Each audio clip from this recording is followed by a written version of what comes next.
আসসালামু আলাইকুম রহমতুল্লাহি ওবরকাতু। বিসমিল্লাহির রহমানির রহিম।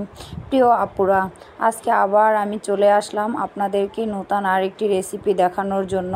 তো এটা আমার বাচ্চারা অনেক পছন্দ করে। এটা হলো আলু দিয়ে পরাটা। তো এই আলুর পরাটাটা দেখা যায় যে অনেক বাচ্চারাই পছন্দ করে। তো আজকে আমি এটা বানাইতে নিয়েছি আর মনে মনে ভাবতেছি যে আজকে আমি খালি এটা একটু মাখাবো আর একটা রেডি করে দিব, আর বাকিটা ছেলেমেয়েদের হাত থেকেই করাবো। কারণ ওরা আমার পাশে একটু হেল্প করতে চাচ্ছে।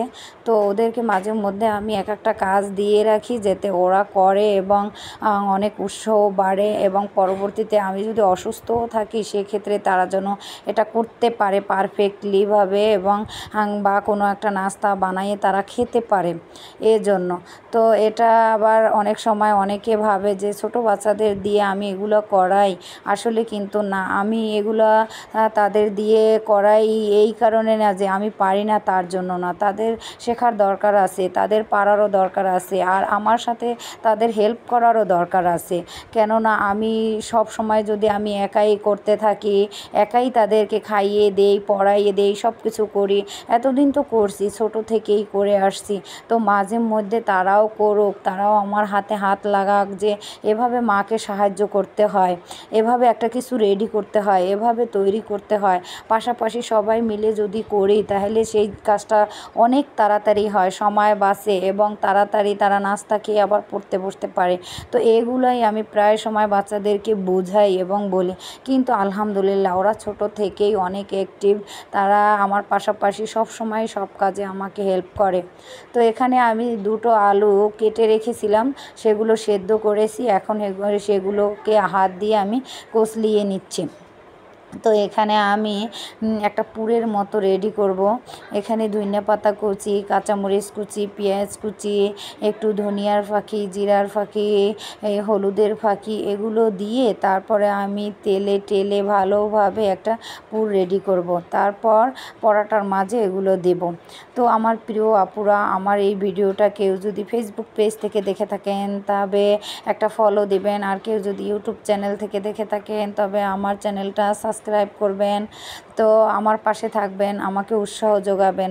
প্রিয় আপুরা, সব সময় তো সব সত্য কথা বলা যায় না, তবে হ্যাঁ, বলা উচিত আমি মনে করি।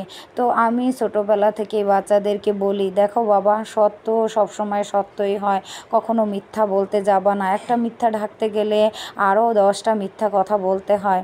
তো ঠিকই বলছি, এভাবেই ওরা আস্তে আস্তে মিথ্যা কথা বলে না, সত্য কথা বলে। তো আমিও যদি কখনো মনে হয় না যে এই কাজটা আমি করেছি, একটু মিথ্যা কথা বলি, তখন বলতে গেলে আমি ধরা খেয়ে যাই, এবং ওদের সামনে বলতে গেলে বলতে পারি না যে না, এটা আমি মানে এড়াইয়া নেওয়ার থেকে তার থেকে সত্য কথা বলাটাই ভালো। তো এরকম অনেক ফ্যামিলিতেই আছে যে মায়েরা যখন বাচ্চাদেরকে শেখায় সত্য কথা বলবে, তো বাচ্চাদের সামনেই সেই সত্যটাকে ধরে রাখার জন্য যত কষ্টই হোক না কেন, সেই ক্ষেত্রে মা কিন্তু আর মিথ্যা কথা বলতে পারবে না। কারণ তাহলে তো বাচ্চাটা বলবে যে মা, তুমি কেন মিথ্যা কথা বলো। কারণ ওর ছোট মনে তখন ভাববে যে মা আমাকে শিখাইতেছে যে মিথ্যা কথা বলবা না, আর সে নিজেই মিথ্যা কথা বলতেছে। তখন আপনাকে কিন্তু কালার ভাববে, বা ওর কাছে কেমন যেন মনে হবে।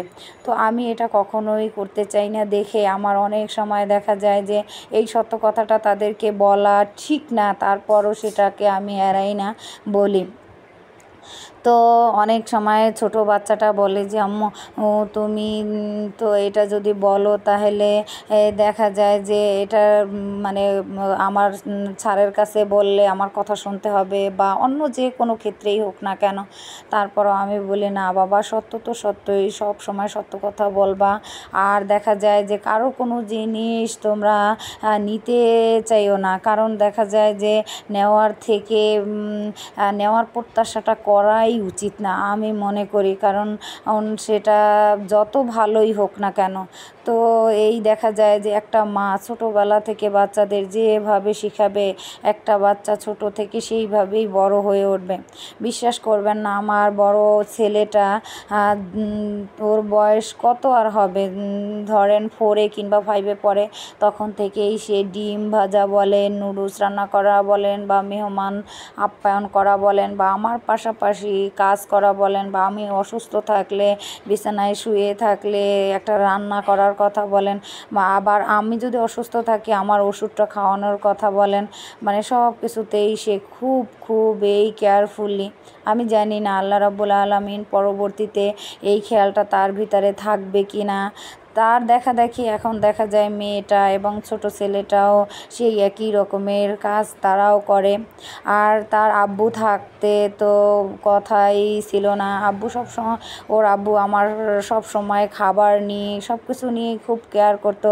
তবে সাংসারিক জীবনে টুকটাক তো লেগেই থাকতো, কিন্তু তারপরও তা নিয়ে কোনো ফ্যাক্ট না, কারণ সংসার জীবনে টুকটাক সবার ক্ষেত্রেই হয়।